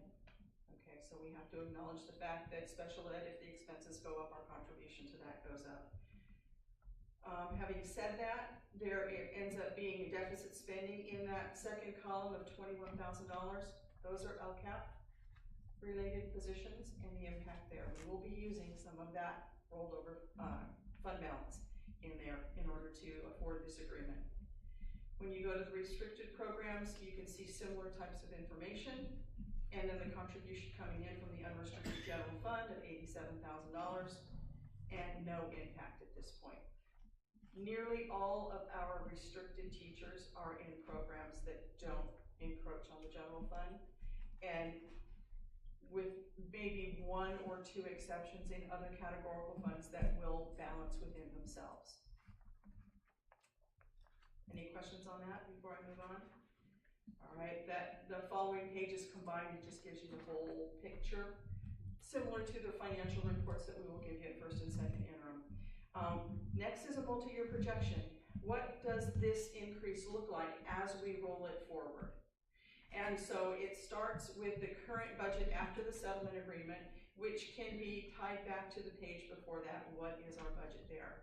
And then our projections as we go forward, which also includes step and column for all groups. It includes other things like the estimated increase in health and welfare benefits based on the last information we received from CISC. It also includes various different assumptions as to one-time money going away, because this is the entire general fund. It's combined. It is both unrestricted and restricted. So that's why some of these numbers don't seem to all go up. Some will go down because there are programs that are disappearing as we go along. And the next page is what does it look like on unrestricted reserves. This is a calculation that is done for this particular report. It doesn't completely track with a multi-year projection that I do for interim reports, but it is close enough because what it's looking for is in your unrestricted, do you have 3%? Well, it's also going to include those fund balances that are in the LCAP, which right now we reserve to be spent specifically on unduplicated pupil actions and goals and actions that are in the LCAP that we just reviewed. So it pulls that in and it says, are you going to have that 3%? And yes, you're going to have 3% for the following 3 years. And then the final one is the certification. Mr. Ward was unavailable, although he knew where we were going with this, to actually sign this before I put it into the board agenda. And I will ask him to just affirm the fact that he's all right with this because he didn't sign it. I am all right with this. Thank you very much. Typically, you would see a signature from both the CBO and the superintendent, but with a holiday week last weekend and getting this in, and we had already had a conversation as to where we were going in negotiations and then coming out of negotiations on this. So at this point, I will field any questions that the board might have, or request that you approve this tentative agreement and the financial disclosure that it is related to. D. I make a motion that we accept the approval of AB 1200 public disclosure of collective bargaining agreement of the Hollister Elementary School Teachers Association. I'll second. Roll call vote. Trustee Tosti? Aye. Trustee Rios? Aye. Trustee Martinez? Aye. Trustee Grist? Aye. And I'm an aye as well. Motion carries. Thank you very much. I'm very happy. And with that, We have already planned for the retro, because this does go back to July 1. The retro will be paid on or about the 20th of May. Okay? So that you know, we're already working on it. You're very welcome. Okay, let's move on now to item 15E, which is a resolution number 11 for 24-25 Energy Services Agreement per Government Code 4217. Okay, thank you. This is the approval of Energy Services Agreement per Government Code 4217 that I read out earlier at the beginning of the meeting. And the Board of Trustees of the Hollister School District hereby determines that the Energy Services proposal from Sizerco Energy Solutions is in the best interest of the district under Government Code 4217, and it's recommended that the board adopt the resolution as written. Okay, do we have any discussion or questions? Okay, motion to approve? So I do have a question. Oh, no How are we, so we're bypassing, right, getting bids with the assurance that this is the best pricing we can get? Because we can, and I have Nate here, Nate can come up to speak to that. We have, Okay. yeah. Because there was a question, so I was like, go Nate, go. In terms of the savings that we will see Yes. over the lifetime, yes. Yes. So, Government Code 4217 has been around for 30 plus years, and basically it's 8 paragraphs that I think it was said a little while. There's a lot of words to say a little bit, and basically what it says is that in order to do an energy project, provided that we meet certain thresholds, public entities are encouraged to do those types of projects without having to spend all of the capital up front and so, pay an engineer, pay an architect, go through the bidding process. By the time you get a bid that's 10% lower than someone else's, you will have spent far more than that, and it will have taken you a year and a half to do what could have been done 3 months ago. Okay. So that's in a nutshell, that's what those 8 paragraphs say. And the final paragraph actually says that the entire bill or the entire code is written with the intent that it makes it easier for public entities to do these projects because they are inherently good, providing we meet certain thresholds. The resolution is stating that we met the thresholds per the government code, which is that the savings from the project will exceed the cost to do the project. So there will be a financial incentive and benefit to doing the project. And in this case, we used a very conservative, I think we estimated 30 cents a kilowatt hour for savings. You're probably, we haven't done our actual analysis of your utility bills yet. I would guess it's somewhere closer to about 40, 42 cents a kilowatt hour based on what PG&E has done over the last couple of years. So our conservative estimate is about $23,000 in savings first year, probably closer to $32,000.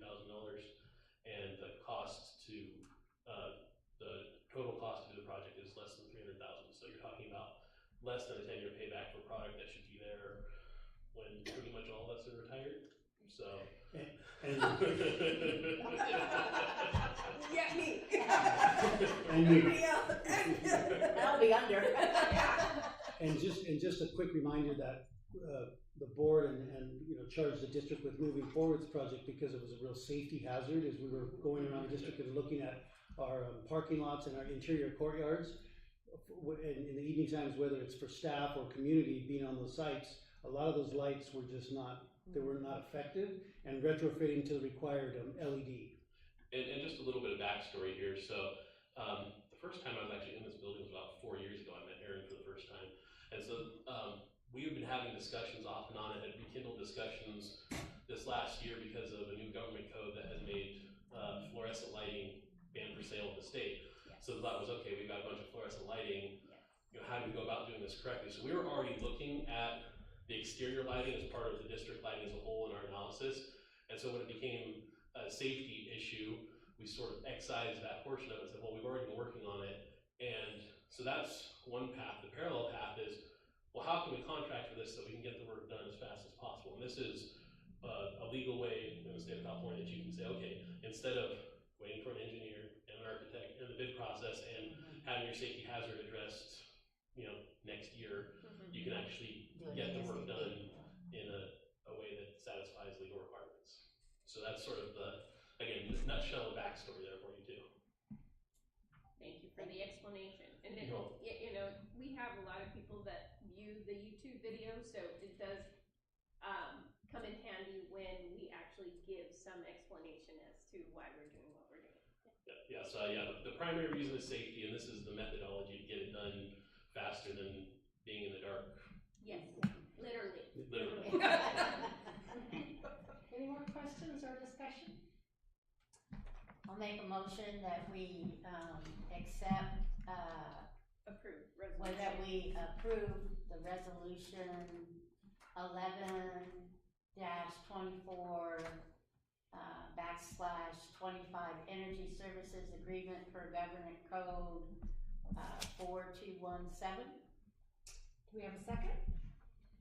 I'll second. Okay, roll call vote. Trustee Tosti? Aye. Trustee Rios? Aye. Trustee Martinez? Aye. Trustee Grist? Aye. And I'm an aye as well. Motion carries. Thank you. All I'll right. stay up here just in case there are questions. Okay, so we're gonna move on now to agenda item 15F, discussion and approval of contract with Sizerco, is that the way you say it? Correct. Okay, Sizerco Energy Solutions Lighting Project. I'm sorry, I have to jump in here. You are the first person to pronounce that correctly. I was a first grade teacher. You have no idea how much I appreciate that. Sorry.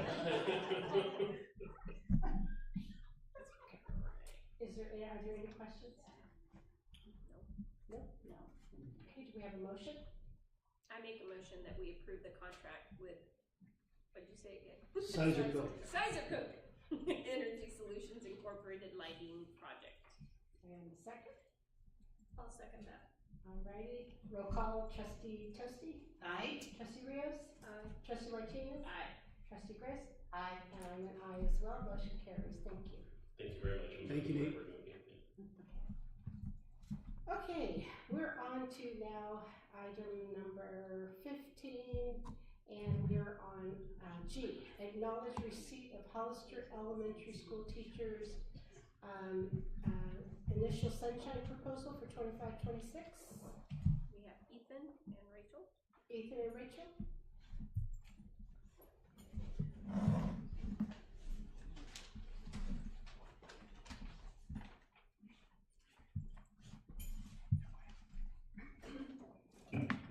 Should I read the proposal, or the sunshine? You can do what you would like.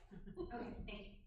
Below are the articles and the collective bargaining agreement with the Hollister Elementary School District that HESTA proposes to discuss through negotiations process with the district during the 2024-2025 school year in accordance with Article 20 of the current CBA duration. HESTA respectfully proposes the following bargaining items for the 2025-2026 school year, so next year. Article 11, salary, which is an automatic reopener.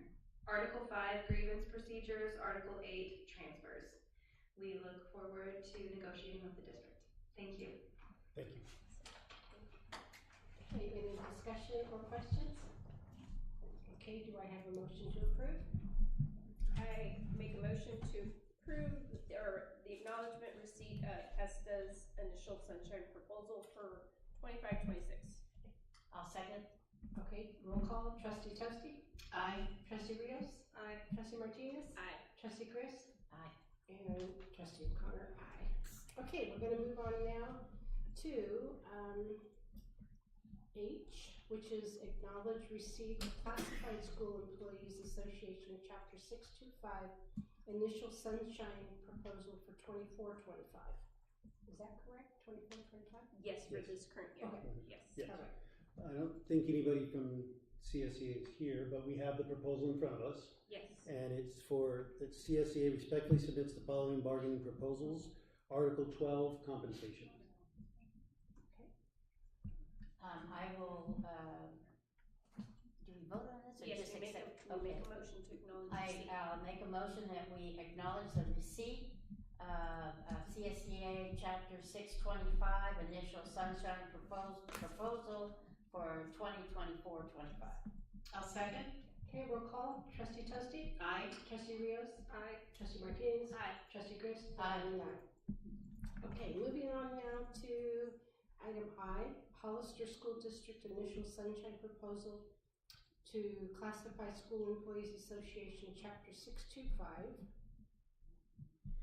Yes, and on behalf of the Hollister School District, we are sunshining Article 12 compensation.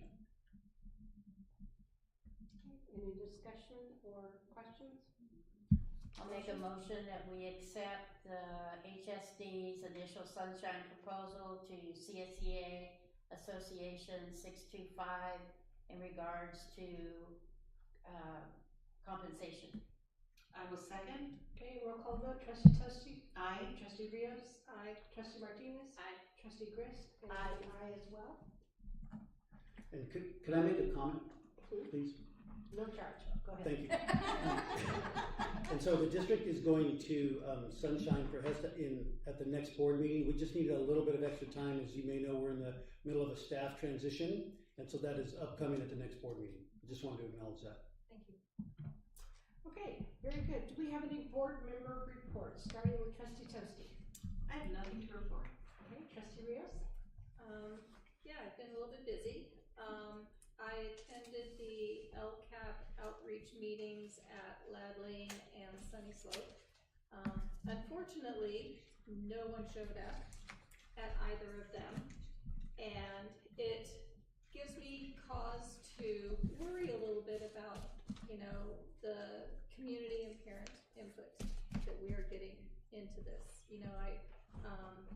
The one at Loud Lane happened to have coincided on the day that we had the community-wide walkout to support our immigrant community. And I remember asking at that time, Loud Lane had 162 students absent that day. Oh. And to Rachel's point, this is a really big concern. I just feel that we need to find a way to communicate with that element of our community more than we have and in a very meaningful way. Sunny Slope, we didn't have anybody show up. It was a bitter cold afternoon though too. But I do wonder about the community input to our LCAP.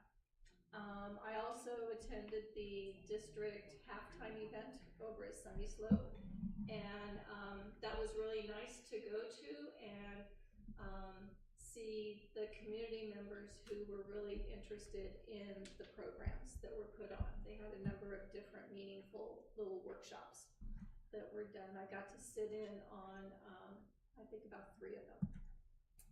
And I went to a Brown Act training put on by the county, and that was very enlightening. And I also had an opportunity to meet with County Superintendent Crystal Lamonto, and she reviewed programs and resources that the county office has that's available to Hollister School District. So we had a good conversation about stuff. So that's all I have to report. I think, just for the record, talking with Joe, the principal of Sunny Slope, and he had warned last year, he goes, nobody ever comes. And they don't. Yeah, they didn't last year either. No, so it's just, I don't think it's the tone, I think it's, I don't know what it is, but it's not anything that's happening, I believe, right now. Yeah, I think that's specifically Sunny Slope. Yeah. Well, and then we saw that we had, 17% of our parents that responded to a survey, which is lower than, the 31% from last year. And I get it, everybody's really busy and people don't really know the significance of some of the things that, we hit on and that sort of thing, perhaps. But I'd like to see us do better or try some different things, get out of the box and try some things. Sounds good. But yes, you're right. Trustee Martinez? I don't have anything to report. Trustee Grist? I did the LCAP yesterday at RSS, and we did have 1, 2, Oh, six, It was six, 10. 10? 10 total. Oh, we had 10 parents. In regards to reaching out, and this just flashed on me, the farmer's market has 5 free, it's once a month, where they have, where you can do a booth, and it's free. And maybe that's something that we should be thinking about. So once a month, and, you know, I think maybe that's something we should be looking into. Because it's, you know, we can eat and everything, you know. It'd be fun. And there's food. So, you know, people could go get us food and everything. I don't know, I think it might be a good idea that we might wanna do a Hollister booth, you know, an HSD booth, and have board members and cabinet, and we could have food. But also promote what we're doing. And maybe that would be something we should be looking into. And I would volunteer, you know, I think it would be a good idea. Something for us to look at. This is just, you know. All things considered. Yeah, because there's food. And two, one of the new things we did this year was the morning LCAPs. Yes. That Yeah. was new this year, trying to get more And people ours was there. a morning. And there was burritos and coffee. Yeah, it was good. I did go to the LCAP meeting that was a combination of HDLA and Maze, and it was in the morning, and we had parents there. Good. And yours was in the morning, and you had 10 parents there. Yeah. So maybe already switching it up a bit, Cheryl, so that Well, it's. Ladling was in the morning and Sunny Slope was in the afternoon. Oh, okay. Oh. Okay. And I also went to the community outreach halftime. Very well done. A tremendous amount of effort went into that. Dr. Meyer's department and Jill Cameron and Stacy Bandura and all of the liaisons and everybody. That was just an incredible event, and I think that it showed to the community that we love them and we care about them. And then for the 22nd year, I was the spelling bee master for the San Benito County Office of Education spelling bee. Woo! You should have seen the look on one of the students' faces when I gave him the word braggadocio. He looked at me like, huh? Is that English? I wish I had a camera. That's what I would have done. Even now. But I was just really, really pleased to see how many students from the Hollister School District showed up. Yeah. It was really, really good. So it was fun. But I also had a conversation with Crystal Lamonto afterwards, and she would love to see the expansion of the SBCMI math thing. And I thought, well, if we don't have money, maybe we can find We can get some from the county. My suggestion was, let's go talk to Amazon. Maybe they could sponsor it. Anyway, that's it. Okay, so, any future agenda items? Do we have a list? Yeah, we have a list. We should have a list. But we don't know, we haven't seen it yet. Yeah, I'll share with you again. Okay. Thank you. No problem. Thank you. Okay. I just had a thought. You and I had both gone to the halftime event.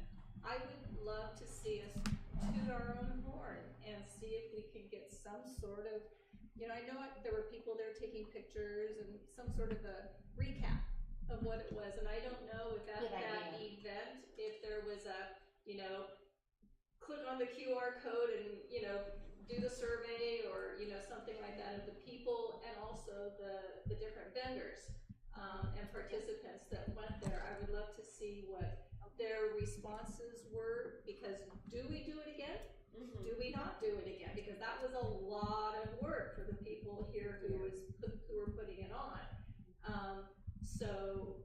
And again, I know the attendance was not what we had hoped. I heard somebody say that. But it was a lousy weather day. It was kind of a lousy weather day, but it was also the day after ICE had been in town.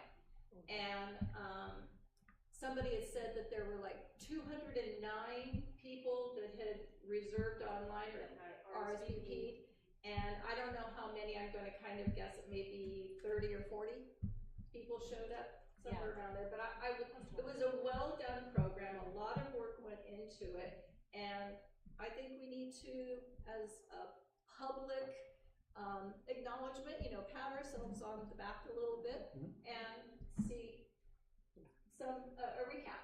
Yeah, it was very well done.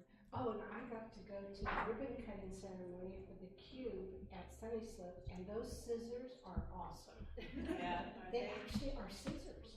Oh, they cut.